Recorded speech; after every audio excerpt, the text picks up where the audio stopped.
फ़ौज़ुबिल्लाहिमिनश्शैतानिर्रजीम बिस्मिल्लाहिर्रहमानिर्रहीम। खुदावंद करीम के बाबरकत नाम से शुरू करते हैं।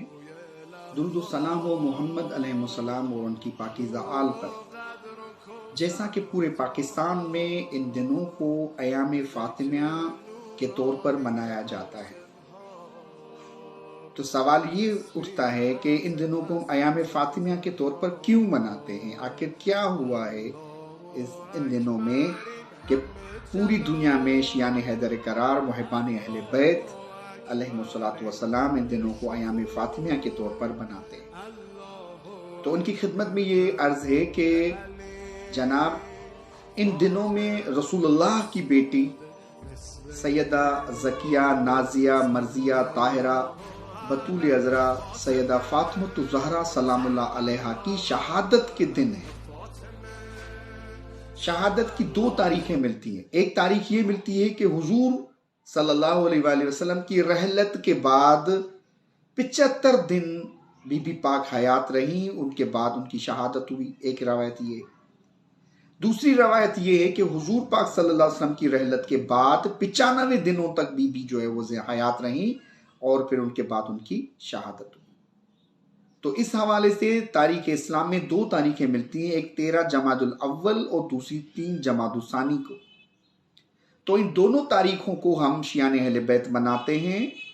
फिर ये दोनों तारीखों के बीच का जो अरसा होता है वो तकरीबन 20 दिन का जो है वो अरसा होता है। तो इन 20 दिनों में हम अयाम फ़ातिमा के तौर पर, अयाम शहादत सैयदा कौनैन के तौर पर पूरी दुनिया में मनाते हैं, जिनमें हम फ़ज़ाइल व मनाक़िब और ज़िक्र मसाइब सैयदा कौनैन सलामुल्लाह अलैहा को बर्पा करते हैं, नोए और मातम को बर्पा करते हैं। और इन दिनों के हवाले से हमें हुक्म भी यही है कि हम इन दिनों को आशूरा सानी के तौर पर मनाएं। पूरी दुनिया में इस तरह उनको मनाया जाए कि जिस तरह आशूरा को मनाया जाता है। जैसे मशहूर कौल है आयतुल्लाह मोहम्मद तकी बहजत रहमतुल्लाह अलैह का, कि वो फरमाते हैं कि इन दिनों को आप जो है वो सियाह लिबास ज़रूर पहना करें। और जब आपसे कोई पूछे कि आप इन दिनों में सियाह लिबास क्यों पहन के बैठे हैं, तो आप उनको बताएं कि ये दिन जो है वो सैयदा कौनैन बीबी फ़ातिमा ज़हरा सलामुल्लाह अलैहा की शहादत के दिन हैं या रसूलुल्लाह की बेटी की शहादत के दिन हैं। तो या लिहाजा हुजूर पाक सल्लल्लाहु अलैहि वसल्लम से अगर शिफात चाहते हैं तो उनकी अहले बैत से मवद्दत और उनकी अहले बैत से मोहब्बत ज़रूर करनी होगी।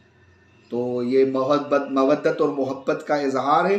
खुदावंद करीम से दुआगू हैं कि परवरदिगार मोहम्मद व आले मोहम्मद अलैहिस्सलातु वस्सलाम की इज़्ज़त व अज़मत के सदके बरोज़ महशर हमें इनकी शफाअत भी नसीब फरमाए और वक्त के आखिरी इमाम हज़रत इमाम साहिब ज़मा का ज़हूर फरमाए।